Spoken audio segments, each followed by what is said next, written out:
Hello, welcome to the Sideboard here at the Star City Games Modern Open in Louisville, part of the SCG Tour, brought to you by Twitch and Ultimate Guard, Okie Dokie Dice, and all the other ones. I'm Nick Miller alongside Dom Harvey. How you doing? Good to be back. Welcome. You always have something cool going on in Modern, and today is no different. We're going hog wild. Yes. We are. We're talking War of the Spark. We're going hog wild with Ilharg, the Raise board. Now, when you're at home and you're thinking, what modern deck could this card show up in? And then you think of the Degeneracy, and Boaryo's Vengeance comes to mind, and then it all makes sense. Yeah, I thought I'm in a fairly precarious point in the points race at the moment, so why not drive 12 hours just to put this card in my modern deck, you know? Hopefully have some fun along the way, because that's mostly what I'm going to have for this, you know? But I think this deck is actually good. I think this shell is very fundamentally powerful, and you tweak some of the numbers, you put some testing time into it. I think there's something very degenerate here. Right, and I don't think anyone is saying otherwise, that the Boaryo's Vengeance engine is ridiculously powerful. And when it does its thing, it beats basically everything. For the past 7 or 8 years, I think Boaryo's Vengeance has been maybe the most broken legal card in the format. The question has always been, how do you build around it? How do you get some kind of backup into that shell? Because if you go off on turn 2 with Boaryo's Vengeance, you're going to win most of those games, but you can't do that every game. People have lots of cheap interaction and hate cards and so on, so you need something else to make the deck tick, and I think with Ilharg, of all things, finally, we might be finally there. Right, we already have Through the Breach as the extra cheat your creature into play, but now we have Ilharg, and you're casting this off of some crazy stuff. We have the fast mana with the Simian Spirit Guide, of course, but this one, I had to read this one a few times, the Generator Servant.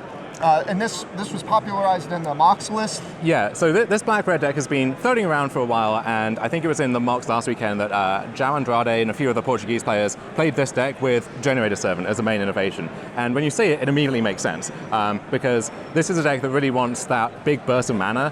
So Pentad Prism often historically has been the card for the job. This has redundancy on that effect, so with Through the Breach you can go turn 2 Servant into turn 3 Through the Breach, but also with Ilharg, most importantly, because Generator Servant, if you use that mana on a creature, it gives the creature haste. And often being able to attack with Ilharg the turn you play it is a difference between die on turn 3, die on turn 4, and just killing them on that turn, getting 21. And when Ilharg was spoiled, everyone basically came to that same conclusion.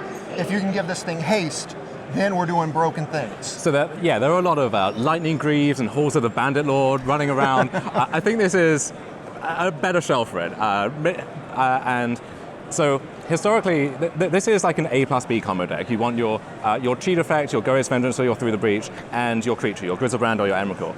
And when you're facing down a lot of disruption or you're under the gun, there's a lot of pressure, you don't have time to dig for the piece you're missing. You just want to have more redundancy on those effects. Yes. So you don't see in this list cards like Night's Whisper or Discovery Dispersal or any of those effects which have been used to find the piece that you're missing. We're just relying on sheer redundancy here. And the cute thing about Ilharg is that often it can be both parts of the combo.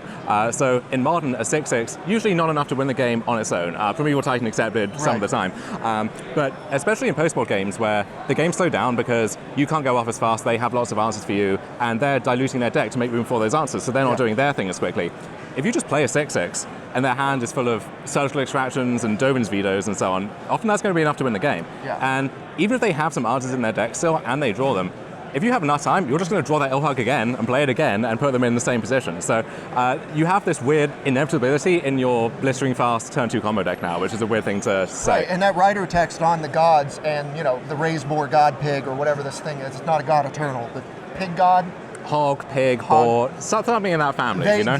As you said, if they kill it, it's going to keep coming back. So this is a recurring problem. And I've seen the Boaryo's Vengeance decks post-board play against some of the Snapcaster Mage decks, and those games go on, and the Snapcaster Mage is attacking multiple times. So as you said, casting a 6/6 is going to do some big things. Not to mention, I don't think people are going to have like the little removal or the non-haymakers in their deck post-board either. And you have Generator Servant and the Pig here. It has to be specific removal too. Like you're not fatal pushing this. You're not fatal pushing anything in here, especially when sometimes you get to take the Generator Servants out if you expect them to keep in cards like that. So you can often strand them with effectively a mulligan in their hand. You know, they go down to 6 or 5 because they have this Lightning Bolt or something, which is only a Lava Spike. And then as the game goes on, you know, you're prepared to just kill them much more quickly. Right. So the rest of the deck, we've seen this kind of thing before. We've got Faithless Looting, Cathartic Reunion, Collective Brutality, all these outlets to get your cards in the graveyard so you can do the Goryo's side. Yeah. And then we have the fast mana through the breach stuff. Yeah, you have these two main elements of the deck, and then the cards in here that kind of tie the whole room together. Cathartic Reunion versus Tormenting Voice is an interesting decision because in one sense, you're looking for very specific cards all the time. You want your Goryo's Vengeance, you want the Grizzlebrand or the Emrakul, but you also need a high quantity of cards often to have enough mana to do that. So with Through the Breach, you need to get up to 5, which is easier said than done a lot of the time in Modern, and you don't want to be in the spot where you don't know if you're meant to discard that land, which maybe you're actually going to need if you draw into the Through the Breach, but then if you hit 2 more lands, then you wish you had discarded it. So you often want more specificity with the information that you have, even if you're digging for specific cards on the other end, if that makes sense. Right. And then Collective Brutality, this is such a medium card in the format. It's the best possible thing you can have against Burn, and that's about it. Or some of the Collective Company decks or Infect, stuff like that.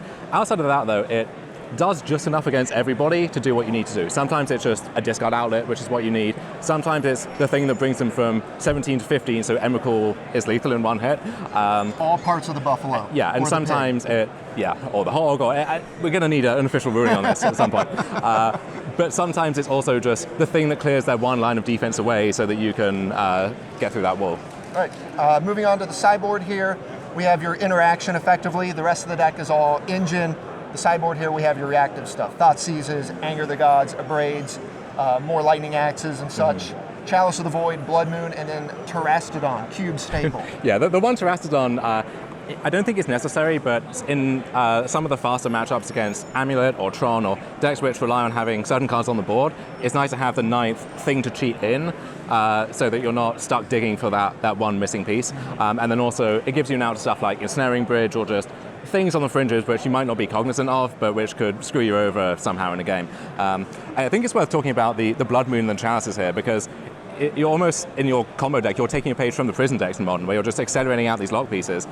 So those are additional ways to steal games. So sometimes you steal games with turn 2 Goryo's Vengeance, and sometimes you steal games with turn 1 Chalice of the Void that locks out their entire hand. And there are lots of these cards available based on what you expect to play against. So if you expect a lot of Phoenix, for instance, Chalice of the Void is the best thing you can ask for, or like Death Shadow is a horrific matchup, but sometimes you just choose them out with a Chalice of the Void, you know? Same thing goes with Blood Moon. There are, especially on the leaderboard right now, a lot of Amulet players, and you want to send a message. You want to just put them in their place and show them who's boss again. Former Amulet player looking to put the Amulet Gone to the players. dark side, yeah. I'll be back at some point, you know, I'll come crawling back, begging for forgiveness, but for now, I'm just trying to cheese them out. And that's one deck which, again, with War of the Spark cards, people are speculating gets a lot better, so it's nice to hedge against a sudden uprising in that, because that's pretty terrifying if you're not prepared for it. Yeah, a lot of the decks got a lot of help. I did not expect Goryo's Vengeance to be on that list of decks getting help, but I think it did. And you're the madman out here this weekend putting people to the test. I just saw you turn 2 Affinity, and it looked pretty good there. Okay, so we have a Gemstone Canvas in the deck. I think there should be more, and this is the kind of card which in 20 years' time, when we're looking back on the history of Magic, this might be the kind of thing where we think, why wasn't every deck playing some number of this card? You know, it's such a unique effect that it's hard to fit it into your existing understanding of the game. But in this deck, it's excellent. It's just the extra acceleration piece that you need, especially on the draw, where it's harder to race them because you just lost a die roll, right? But most importantly, it has luck counters. And in this deck, this is all about luck counters. You want to generate all of the luck. Well, it's not just the literal luck counter. It's you turn 2 them on the play, that's a luck counter. You draw your 1 Blood Moon against Amulet, that's a luck counter. You know, so there are lots of ways you can keep track. You turn 2 someone who multi-6 in a feature match area, that's a luck counter. There's a lot of stuff you can tally up if you're so inclined. You can play that game with yourself. Right. We'll see how many luck counters you have at the end of the weekend. I'm hoping a bunch, because I want to see you back in the thick of this race. You start out very strong. And if I pick one deck to watch and take this tournament, I like this one. I won enough at the start to commit to everything, and then I haven't won a match in the past 2 months. So I'm hoping to get back on the right side of that roller coaster, you know, just in time for the Indy. All right, Dom. Well, thanks for filling us in on the new Goryo's Vengeance. Stay tuned to StarCityGames.com all weekend long for the action here in Louisville.